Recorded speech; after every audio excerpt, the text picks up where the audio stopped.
Bonjour à vous, merci beaucoup de votre intérêt pour la profession de TSA.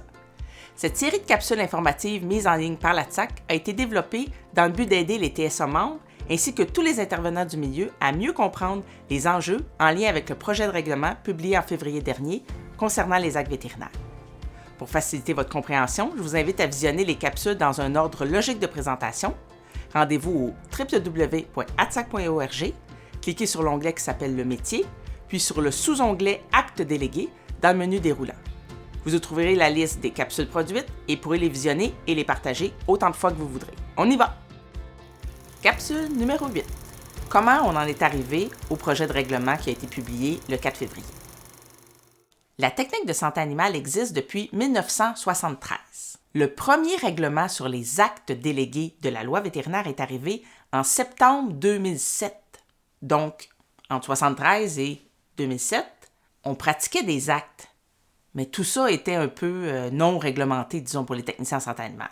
14 ans plus tard, décembre 2021, ils décident de réouvrir la loi vétérinaire et de repenser les actes délégués.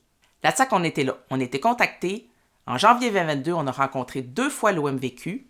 On a émis un mémoire de 8 pages. On a aussi contacté l'Office des professions avec nos préoccupations et avec ce mémoire-là. Donc, la TSAC, on a fait notre travail. On représente les techniciens en santé animale du Québec. On était là, puis on a été votre voix. Maintenant, 4 ans plus tard, on est devant un projet de règlement qui vient de sortir le 4 février 2026. La TSAC, on est content de l'évolution du projet de règlement. Mais il y a des choses qui accrochent. La TSAC, on est là pour répondre à vos questions, on est là pour vous informer, mais on est surtout là pour vous dire c'est le temps de vous prononcer. Il y a des choses dans ce projet-là qui ne concordent pas avec ce qu'on a émis comme recommandation il y a 4 ans. Nous allons nous exprimer à l'Office des professions. Notre mémoire portera principalement sur 3 points. Nous sommes heureux de l'avancement avec l'OTPQ, mais nous avons des doutes sur la conformité de leur code de déontologie par rapport à notre réalité. Le point de la certification est indéniable, il fera partie de nos recommandations encore une fois, et nous avons un point par rapport aux étudiants aussi. Donc, on vous donne des outils, on répond à vos questions, et puis là, on vous donne aussi un modèle de texte que vous pouvez adapter pour pouvoir vous prononcer à l'Office des professions d'ici le 20 mars. Il faut envoyer votre courriel à Maître Jean Gagnon, qui est le secrétaire de l'Office des professions du Québec. Vous voyez son courriel à l'écran.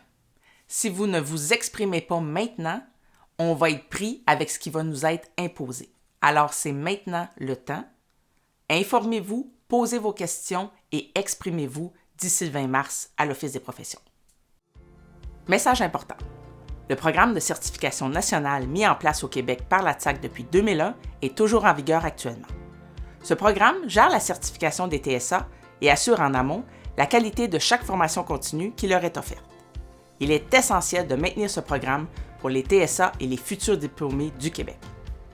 Nous devons dire à l'Office des professions que nous tenons absolument à ce programme administré exclusivement par la TSAC. Il en va de la qualité et de la crédibilité de notre profession à travers l'Amérique du Nord. Pour devenir certifié, adhérer à la TSAC ou renouveler votre adhésion, c'est le temps plus que jamais de le faire. Recherchez le lien « Connexion » si vous êtes déjà membre ou l'onglet « Devenir membre » s'il s'agit d'une nouvelle adhésion, puis suivez les indications. Vous nous trouverez au atsaq.org.